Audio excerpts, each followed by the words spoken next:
everyone. This is a quick tutorial to help prepare you for your first student observation using your student observation forms in your OneDrive files.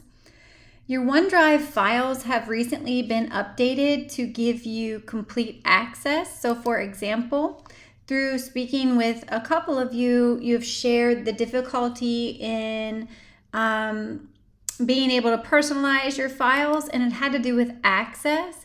So all of your accesses have been updated, so you have full permission to do whatever you need to do within your files.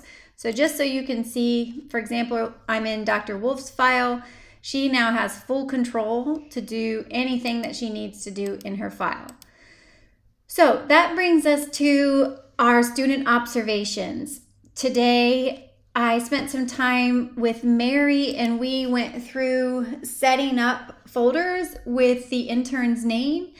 And she also was able to rename within her intern folders underneath intern observation forms.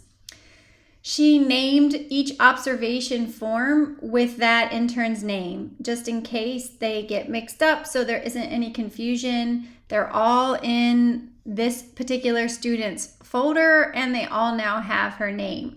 That's a simple process of clicking the three dots, going to rename, and typing it in. And you may want to put a number 1 out front, even though this is the first form and it says it here. By adding the 1 out front, it will keep your forms in order for the first, the second, the third, and the fourth. So I wanted to share that with you. I'm going to go ahead and show you how to use this form and save it properly to your file so you know where to find it. I'm in Jane Doe's intern folder. I'm going to click on it.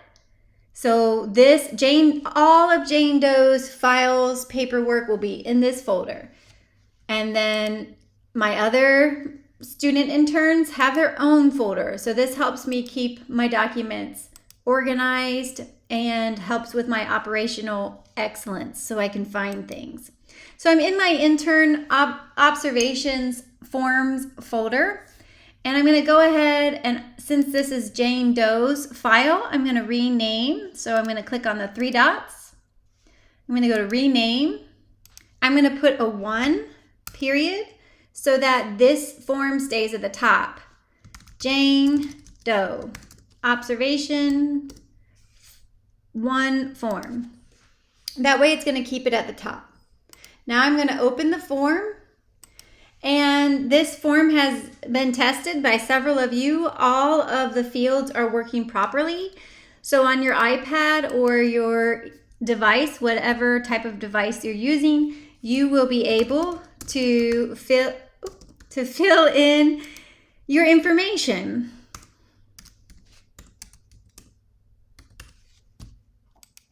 So just by clicking on the text field, and you'll see now that I've started making changes, my Save Changes button has already popped up. We're going to talk about that in a second. We have tested everything on this form. It is working. When you get down to the bottom, if you come over here to your toolbar, you can select a pen and then on your device, and I'm using a mouse. I'm not using a touch screen at the moment, so you'll have to forgive my somewhat wonky writing at the moment. That's okay.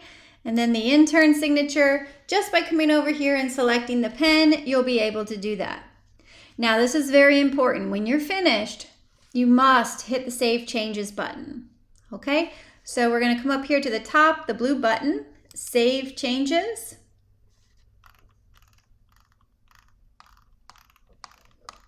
And before I close out, I'm going to check to be sure that my changes have saved.